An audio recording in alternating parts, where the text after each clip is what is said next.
ಏನ್ ಮಾಡತ್ತೀವ? ಹಾ ಬರ್ರಿ ಆಂಟಿ, ರೊಟ್ಟಿ ಮಾಡಕತ್ತೀನಿ ಬರ್ರಿ ಒಳಗ್. ಏನವ ರೊಟ್ಟಿ ಮಾಡತ್ತೀನಂತಿ? ರೊಟ್ಟಿ ಸೌಂಡ ಬರವತ್ಲ, ಅದ್ ಹೆಂಗ್ ಮಾಡತ್ತಿ? ಒಳಗರೆ ಬರ್ರಿ ಆಂಟಿ. ಏನ್ ಬಿಗುರ್ಗತ್ತಿ ಅಲ್ಲೇ ನಿಂತ್ಕೊಂಡು ಕುತ್ಕೊಂಡು ಏನ್ ಮಾಡಕತ್ತೀರ ಅಂತ ಕೇಳಕತ್ತೀರಲ್ಲ, ಒಳಗ್ ಬರ್ರಿ ಗೊತ್ತಾಗ್ತೈತಿ ಹೆಂಗ್ ಮಾಡತ್ತೀನಿ ಏನ್ ಮಾಡತ್ತೀನಿ ಅಂತ ಹೇಳಿ. ಏನ ಇವ ಇದು?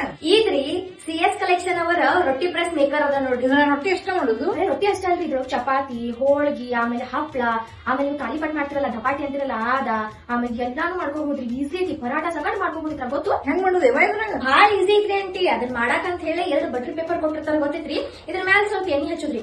ನಿಮ್ಗ ಹಿಂಗ್ ಹೇಳ್ರ ಗೊತ್ತಾಗಲ್ಲ, ನಾನು ಮಾಡಿ ತೋರಿಸ್ತೀನಿ ಬರ್ರಿ. ಹ್ಞೂ ಯಾವ ತೋರಿಸ್ ನೋಡ್ತೇನೆ ನಾನು.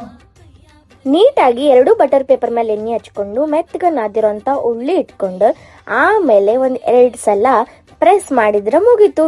ಚಂದಗೆ ತೆಳ್ಳಗಾಗಿರೋಂಥ ರೊಟ್ಟಿ ರೆಡಿ ಆಗ್ತಾವು. ಕೆಲ್ಸಕ್ಕೆ ಹೋಗೋ ಹೆಣ್ಮಕ್ಳಿಗೆ ಭಾರಿ ಹೆಲ್ಪ್ ಆಕೈತಿದ. ಇದು ಬೇಕಂದ್ರ ಹೆಂಗ್ ತರ್ಸುದು?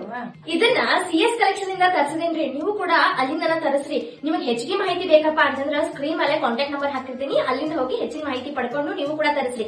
ಹಂಗ ಇನ್ನೊಂದ್ ಏನಪ್ಪಾ ಅಂತಂದ್ರ ಫಸ್ಟ್ 300 ರೂಪಾಯಿ ಅಡ್ವಾನ್ಸ್ ಪೇಮೆಂಟ್ ಮಾಡ್ಬೇಕು. ಯಾಕಪ್ಪ ಅಂತಂದ್ರ ನಿಮ್ ಆರ್ಡರ್ ಕನ್ಫರ್ಮ್ ಮಾಡಕ. ಆಮೇಲೆ ನೀವು 2000 ರೂಪಾಯಿ ಕ್ಯಾಶ್ ಆನ್ ಡೆಲಿವರಿ ಕೂಡ ಮಾಡ್ಕೋಬಹುದು. ಹೌದು, ಹಂಗಾರ ನಾನು ಈಗ ತರಿಸ್ತೀನ್ವಾ?